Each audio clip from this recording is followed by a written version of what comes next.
regarder tous dans le bon nom de Jésus. Amen. Gloire à notre Dieu. Alors, sans plus tarder, nous allons prendre nos Bibles.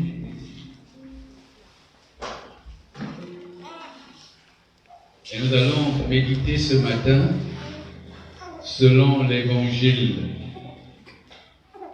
Pas l'évangile, autant pour moi, l'épître adressée aux Corinthiens, au chapitre 3, verset 23. 1 Corinthiens, chapitre 3, verset 23.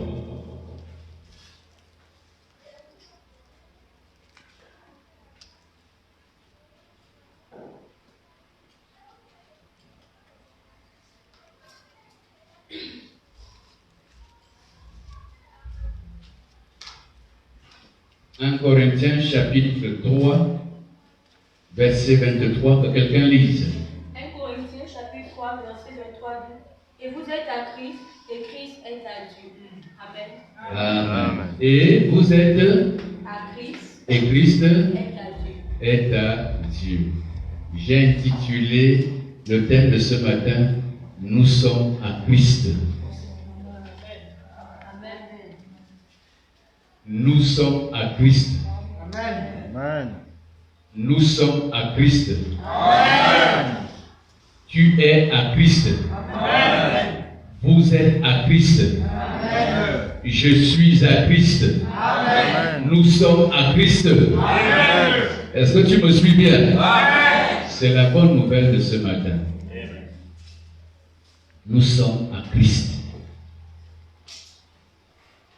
Nous allons situer le verset dans son contexte.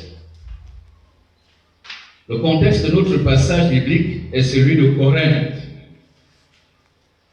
Et Corinthe était une ville grecque de l'Antiquité, très célèbre à l'époque de Paul. Corinthe était une ville intellectuellement arrogante, matériellement corrompue. Et le péché avait atteint son paroxysme dans cette ville. Alors donc, lors de son deuxième voyage, il est dit ici que Paul va implanter une église à Corinthe. Et à Corinthe, il va bénéficier du soutien, non seulement de son groupe missionnaire, mais aussi d'un couple particulier, le couple à Hylas. L'histoire, vous l'avez dans 1 Corinthiens, je crois bien, à partir du chapitre 18. Actes des apôtres. Alors donc, vous verrez que dans cette ville, il y a eu beaucoup de problèmes. Dans cette ville, l'église qui venait d'être implantée connaissait ce qu'on appelle la division. Alors, un groupe de chrétiens va avoir de la préférence pour Paul. Un autre groupe va avoir de la préférence pour Apollos. Donc, les uns disaient qu'ils étaient de Paul, les autres disaient qu'ils étaient d'Apollos.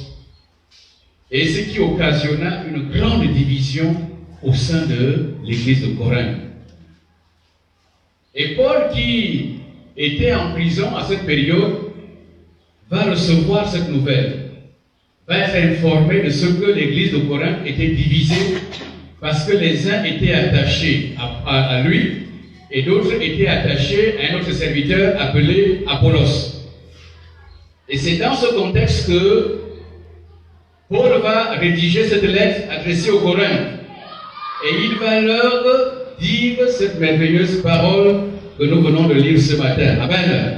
Amen. Il leur dit, vous êtes à Christ. Dis avec moi, je suis à Christ. Je suis à Christ. Nous sommes à Christ. Donc le message de l'apôtre Paul à l'endroit de cette église va révéler une situation. Au fait, derrière ce message, nous sommes à Christ. Paul révèle ici la notion de consécration.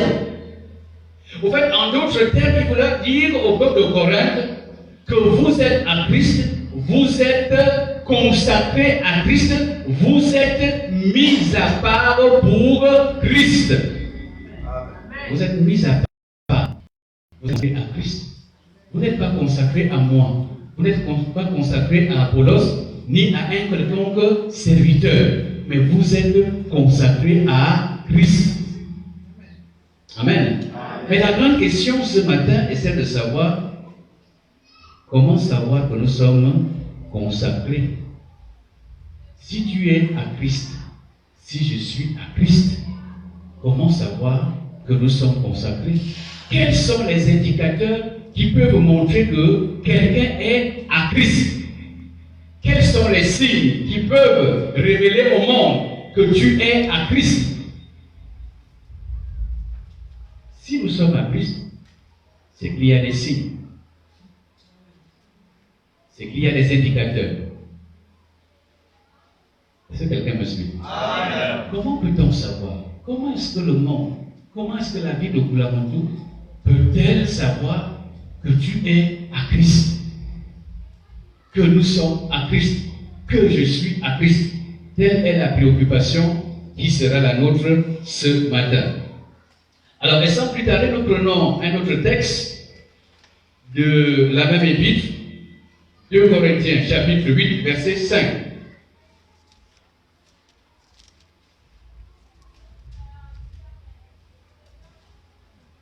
Quelqu'un va dire.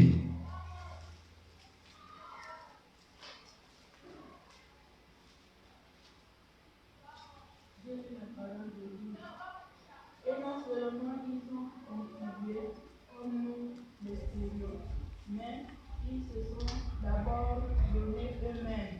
Ah. Puis à nous. Amen. Merci, maman. Non seulement qu'ils ont contribué à la hauteur de notre espérance, mais ils se sont d'abord donnés à Christ. Ils se sont d'abord donnés à Christ. Donc nous comprenons déjà ici un premier indicateur. Quand on est à Christ, quand on est consacré à Christ, on se donne à lui entièrement, pas à moitié. Être consacré à Dieu, appartenir à Christ, voudrait dire ici qu'il faut se donner à lui entièrement, pas à moitié, entièrement. Malheureusement, aujourd'hui, nous avons des gens qui prétendent avoir donné leur vie au Seigneur, qui prétendent appartenir à Jésus, mais qui n'ont pas donné leur vie entièrement. Nous avons plusieurs qui se proclament de Christ, mais qui ne l'appartiennent pas entièrement. Je me suis posé cette question. Comment peut-on dire qu'on appartient à Christ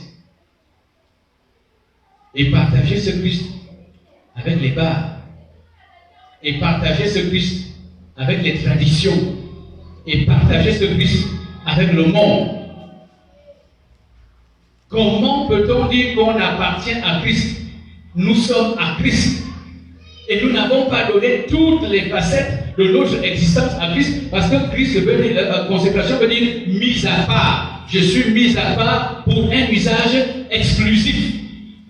J'ai été réservé pour. Dieu m'a mis à part pour Dieu, pour son Fils, pour son œuvre, pour sa mission.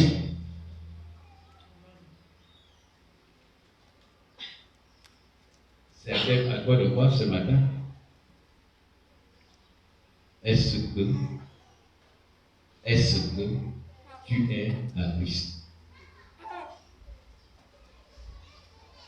Je suivais un homme de Dieu dans son intervention. Il pouvait parler des 3 niveaux de consécration. Quand tu dis que tu es consacré à Dieu, il y a 3 éléments qui doivent impliquer votre consécration à Christ. L'homme étant un être tripartite, il est composé de corps, d'âme et d'esprit. Donc, si vous dites que vous appartenez à Christ, vous êtes à Christ, c'est-à-dire que votre corps doit appartenir à Christ. Votre corps doit appartenir à Christ. C'est-à-dire que mon corps ne sera plus livré à la débauche. La Bible dit quoi? Mon corps devient le temple du Saint-Esprit. C'est le temple du Saint-Esprit que je porte. Donc c'est pour t'annoncer ce matin que tu portes le temple du Saint-Esprit. Ce n'est plus ton temple. Malheureusement, ce temple est toujours livré à la fornication. Tu n'as pas abandonné la fornication. Tu continues à détruire le corps dans les adultères. Tu continues à détruire le corps dans la fornication. Tu continues à détruire le corps en prenant de la boisson alcoolisée. Tu continues à boire en cachette à la maison. Tu continues à boire. Tu continues à détruire le corps de Dieu en fumant, en prenant de la cigarette, le tabac Congo. Tu continues à boire, à fumer. Donc ça veut dire que tu ne respectes pas le temple de Dieu. Et pourtant, tu déclares être de Christ. Et pourtant, tu affirmes que tu appartiens à Christ. Je suis chrétien, mais le corps n'est pas à Christ.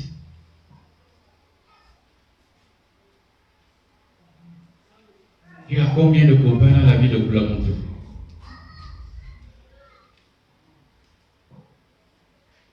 Tu as combien de copines dans la vie de Koulamoutou qui en ce moment figurent dans ta liste? Qui figurent en ce moment dans ta liste? Vous voyez? Donc ça veut dire que nous disons seulement que nous sommes consacrés à Christ. En réalité, nous ne le sommes pas. On prétend être à Christ, mais nous ne le sommes pas. Si le corps n'est pas consacré à Christ, c'est qu'il y a un problème.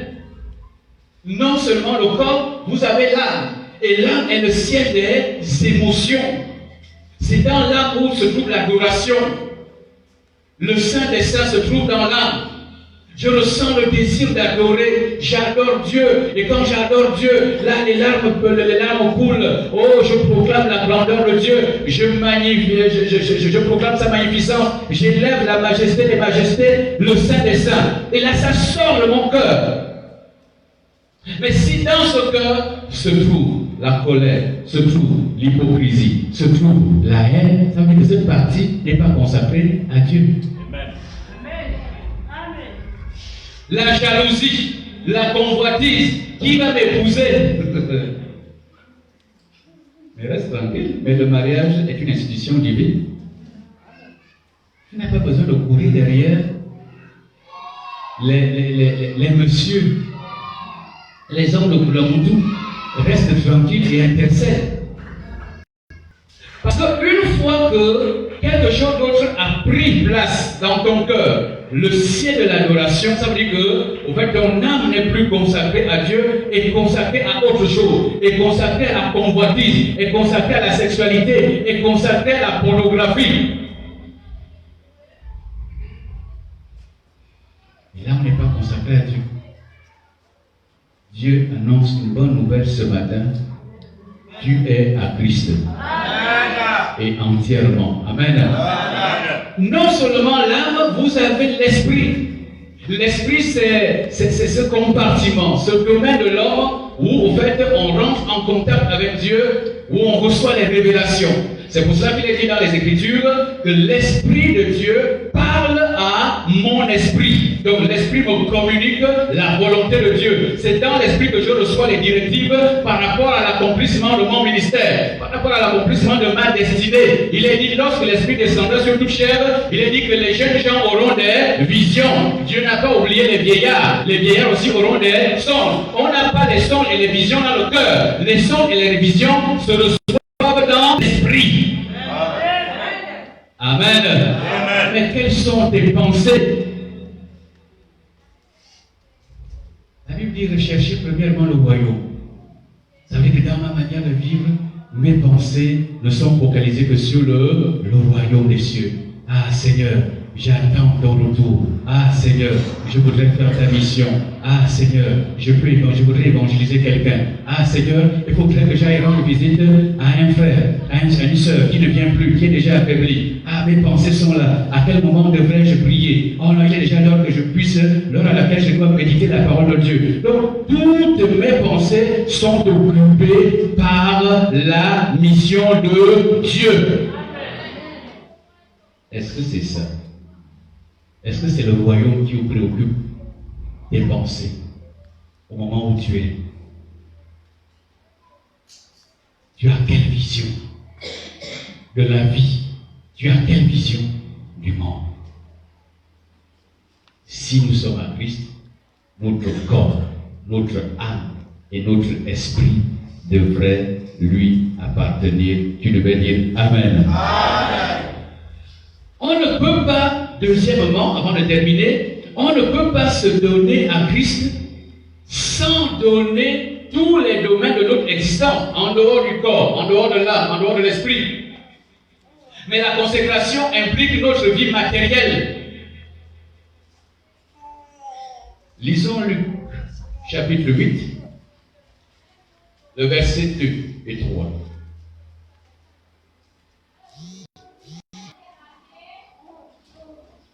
Allons-y.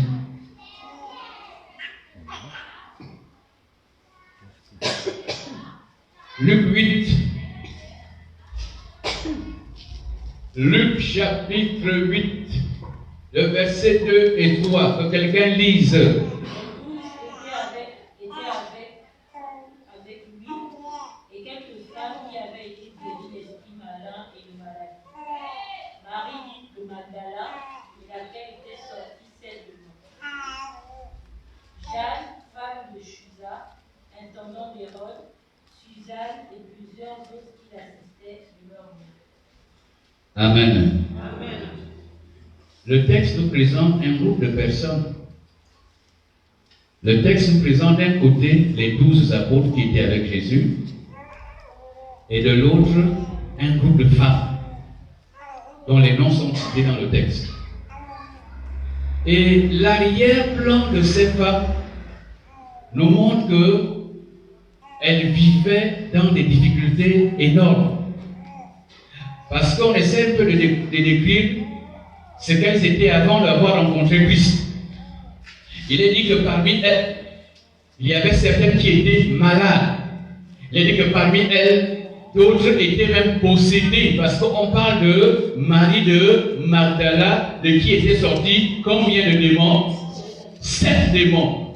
Donc 7 démons contrôlaient la vie de cette femme, rendaient la vie de cette femme impossible. D'autres étaient esclaves du péché. Mais un jour, Jésus est arrivé dans leur vie. Amen. Celles qui étaient malades ont reçu la guérison. Celles qui étaient possédées ont été délivrées. Celles qui étaient dans le péché ont été pardonnées.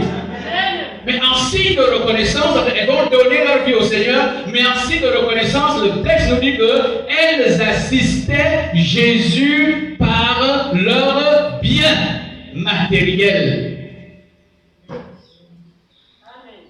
On ne peut pas être consacré et ne pas consacrer notre vie matérielle et financière. C'est pas vrai. Mais nous avons aujourd'hui des gens qui sont à Christ, dont le porte-monnaie n'est pas à Christ. Est-ce que ton porte-monnaie est converti? Il y a même ceux qui ont fui les actions de grâce. Là, je sais. Je sais pourquoi tu n'étais pas là au culte d'action de grâce. Il y a ceux qui ont fui l'action de grâce. Parce que dans leur mentalité, c'est quoi? Ils ne viennent que pour recevoir. Donc, je viens que pour recevoir. Je vais à l'église pour que le Seigneur puisse décanter une situation dans ma vie. Ok, c'est normal, c'est la mission de Jésus. En retour, que fais-tu?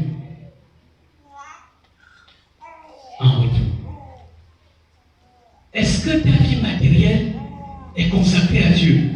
Est-ce que ta vie financière est consacrée à Dieu? Comment peut-on savoir que tu es consacré à Dieu si ta vie matérielle ne contribue pas à la mission de Dieu? Moi, j'ai appris une discipline lorsque j'étais jeune dans la foi. Et un autre frère nous avait enseigné sur comment gérer ses revenus.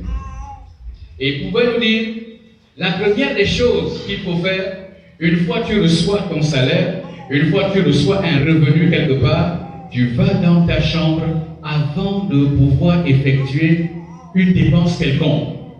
Avant de pouvoir effectuer une dépense quelconque, tu rentres dans ta chambre, tu te mets à genoux et tu dis à Jésus, Jésus, je te bénis parce que c'est toi qui m'as donné la force d'aller au travail du 1er jusqu'au 30. Seigneur Jésus, je t'adore parce que, Éternel des armées, tu m'as donné l'intelligence dans le travail. Et c'est à partir de cette intelligence que j'ai été opérationnel dans le cadre professionnel et en retour, j'ai un salaire. Je te bénis, Seigneur, je te consacre ce salaire. Il y a ceux qui ne le font pas. Dès qu'il reçoit son salaire, tout de suite, il commence les dépenses en Mambéda. Il commence les dépenses en Mambéda. Et il arrive à la maison, il n'y a rien. Il y a même ceux qui ont été bénis, et tout de suite, il rentre dans le bar. C'est dans le bar qu'il commence à célébrer donc la gloire de Dieu dans le bar. Ça prouve que vous n'êtes pas consacré. Ça prouve qu'on n'est pas consacré. Quand on est consacré à Dieu, la crainte de Dieu touche à notre vie matérielle. Est-ce que tu me souviens? La crainte de Dieu touche notre vie financière. Et ces femmes qui avaient été délivrées ont dit non, nous ne pouvons pas laisser Jésus travailler sans rien. La femme qu'on appelle ici dedans Jeanne. Jeanne était une femme de haut rang social. Elle était intendante.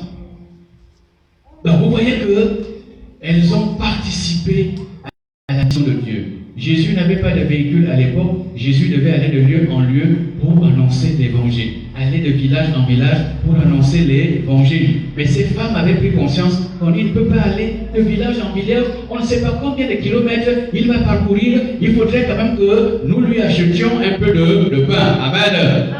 Amen. Tu ne le fais pas. Voilà pourquoi tes amens ne sortent pas. Est-ce qu'elles ont fait? Nous allons regarder quelques versets avant de prier. Lisez-moi un peu Lévitique, chapitre 27, le verset 16.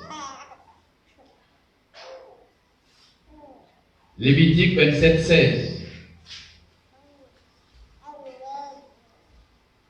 Lévitique 27, 16.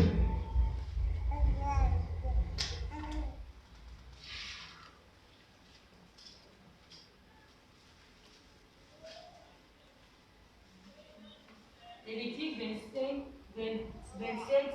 16 dit, si quelqu'un sanctifie à l'Éternel un champ de sa propriété, ton estimation sera en rapport avec la qualité de sémence.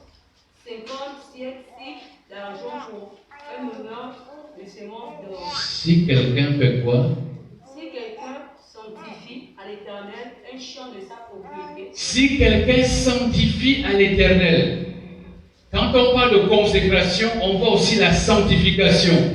Donc dans d'autres versions, on vous dira si quelqu'un consacre son champ. Donc ça veut dire que quand on est consacré à Dieu, on peut également consacrer notre vie matérielle, notre champ, la plantation. Maman Adrienne, la plantation peut être consacrée à Dieu. Je sais qu'ici, il y a beaucoup de cultivatrices.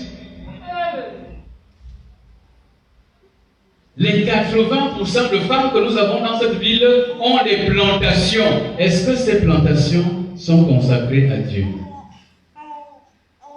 Ou que ces plantations sont consacrées à ton ventre? Puisqu'on n'a pas vu l'arachide que ça a produit ici,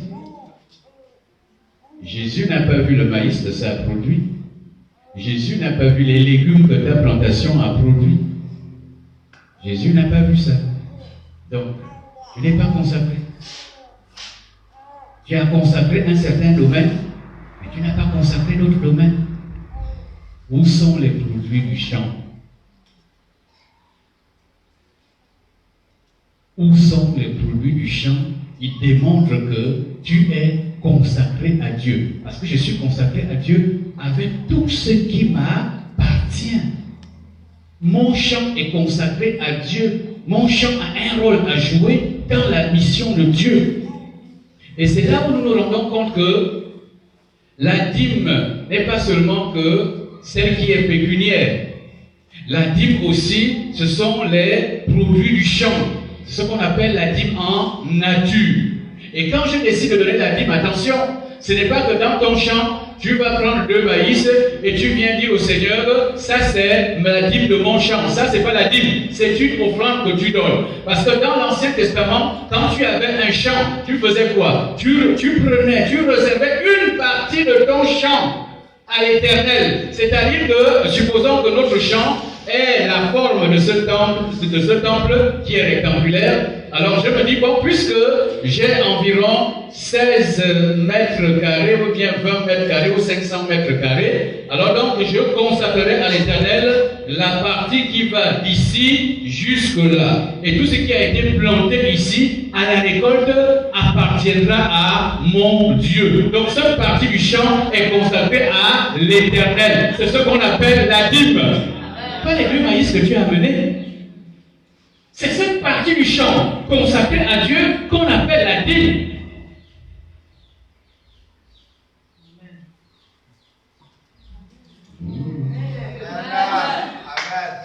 Acclame la parole.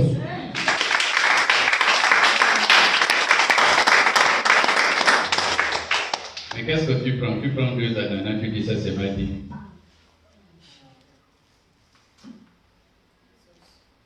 C'est pas la dîme, c'est l'offrande.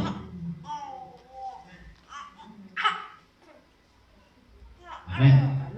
Il y a des personnes qui ont fait des chants pour l'avancement du royaume. C'est-à-dire qu'elles constatent que moi, bon, je ne suis pas fonctionnaire. Je n'ai pas un salaire. Je ne suis pas fonctionnaire. Je n'ai pas de revenus réguliers. Mais je constate que depuis qu'on a commencé la construction, c'est resté jusque-là. Ça n'avance plus. Ok, je peux aussi constater qu'il y a des ampoules qui manquent dans la salle. Alors je fais quoi? Je n'ai pas de salaire. Alors donc, je vais faire un chant à Dieu.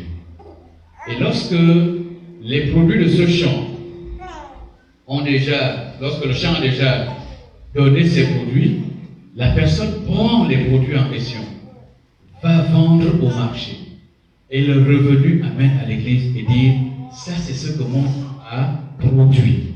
Pasteur, les revenus de mon champ vont servir à l'achat des briques et du ciment afin que nous puissions continuer la construction. Voilà comment on peut consacrer un champ à Dieu. Si je ne donne pas le 10e, sommes-nous consacrés à Dieu?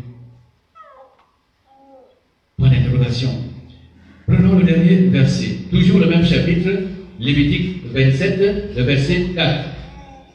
Il dit, Lévitique 27, verset 4 dit, verset 14,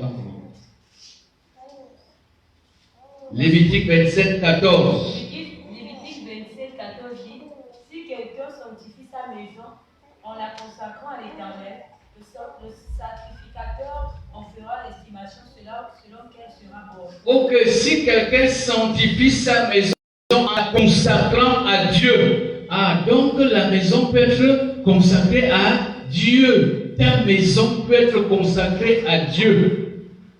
Parce qu'une fois que j'ai dit au Seigneur, Seigneur, merci parce que tu m'as donné une maison. Seigneur, mais je voudrais que cette maison puisse participer au salut des âmes. Je voudrais vraiment que dans ma maison, alors qu'il y ait une cellule de prière, je me rapproche du pasteur pour dire au pasteur, il y a des âmes perdues dans mon quartier. Ils sont nombreux. Vraiment, comme beaucoup ont la paresse de venir au grand temple, est-ce que, pasteur, ne sera-t-il pas possible que l'on puisse créer une cellule dans ma maison. Comme ça, ma maison sera consacrée à l'Éternel pour le salut des âmes. Donc je ne peux pas appartenir à Jésus sans que ma maison ne puisse l'être. Donc si j'appartiens à Jésus, c'est que ma maison doit également appartenir à Jésus. Est-ce que tu me suis bien? Quand on a des conférences, quand on a des séminaires, pasteur, sachez que lorsque vous recevrez les invités, dans le cadre du séminaire, j'ai un logement chez moi, j'ai une chambre chez moi, parce que ma maison est consacrée à l'Éternel. Ta maison peut devenir une annexe. Il y a des gens qui ont donné des maisons. Nous avons le témoignage d'une maman à Lambalende qui avait vu et qui avait compris que Dieu pouvait utiliser sa maison pour le salut des âmes. Et comme dans ce quartier, il n'y avait aucune église, elle a vu les serviteurs de Dieu pour leur dire, pasteur, alors je donne ma maison à l'Éternel pour le salut des âmes. On a cassé les murs qui étaient là pour que ça devienne un lieu de culte. Et aujourd'hui, cette maison est devenue une église à Lambalende. Est-ce qu'on peut applaudir le Seigneur? Cette maison est devenue une église. Voilà l'image de quelqu'un qui consacre sa maison à l'Éternel. Ta maison ne fait même pas office d'une cellule de prière. C'est à savoir si toi-même tu pries même dedans. C'est à savoir, c'est à vérifier. Si tu as prié même ce matin, c'est à vérifier. Comprenons ce matin, en conclusion, appartenir à Christ est un don de soi qui implique notre vie matérielle et financière pour la mission de Dieu. Dis Amen. Je ne peux pas être consacré à Dieu pour certaines choses et ne pas l'être pour d'autres. Si on est consacré à Dieu, alors toute notre existence spirituelle, existence matérielle, doivent appartenir à Christ. C'est pour cela que Paul a dit, nous sommes à Christ. Dis avec moi, je suis à Christ. Je n'ai pas compris, je suis à Christ. Je n'ai pas compris, je suis à Christ.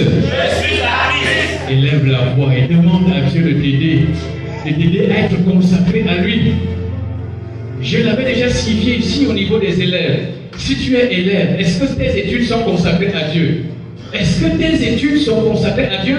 Au fait de consacrer ces études à Dieu, c'est de se fixer des objectifs qui vont servir à glorifier Dieu dans tes études. Seigneur, je vais à l'école pour te glorifier. À partir de cet instant, tes études prennent une autre connotation. Ce ne sera plus pareil qu'un païen qui se lève le matin pour aller en classe. Non, toi, tu vas en classe parce que tu as quelque chose à faire pour Dieu. Amen. J'ai un objectif autre. On ne peut pas être consacré à Dieu et mener une vie de superficialité. C'est un don de soi. Je donne ma vie matérielle, ma vie financière, ma vie physique, mon corps, mon âme et mon esprit. Seigneur, je me rends compte que mon corps n'est pas consacré à la lumière de ta parole. Je continue à me masturber à la maison. Seigneur, ce n'est pas normal. Je voudrais que mon corps soit consacré. Je continue à vivre dans la débauche, dans la dépravation sexuelle. Seigneur, donc mon corps n'est pas consacré. Je continue à suivre les mauvais films. Donc, mon intérieur n'est pas propre. Je suis plein de colère, de haine, d'hypocrisie, de mensonges, de vol au-dedans de moi, de convoitise. Donc ça veut dire que mon intérieur n'est pas consacré. Seigneur, les pensées qui m'animent ne viennent pas de toi. Donc ça veut dire que mon esprit, là encore, n'est pas consacré. J'ai besoin d'être consacré ce matin. Élève la voix et prie. Élève la voix et prie. Élève la voix et prie. Élève la voix et prie. Seigneur, viens me consacrer. Que ma consécration soit une consécration à 3 dimensions. Oh, je ne t'entends pas prier. Seigneur, oh Dieu, consacre-moi ce matin. Seigneur, je veux, Seigneur, que ma vie soit consacrée. Prie.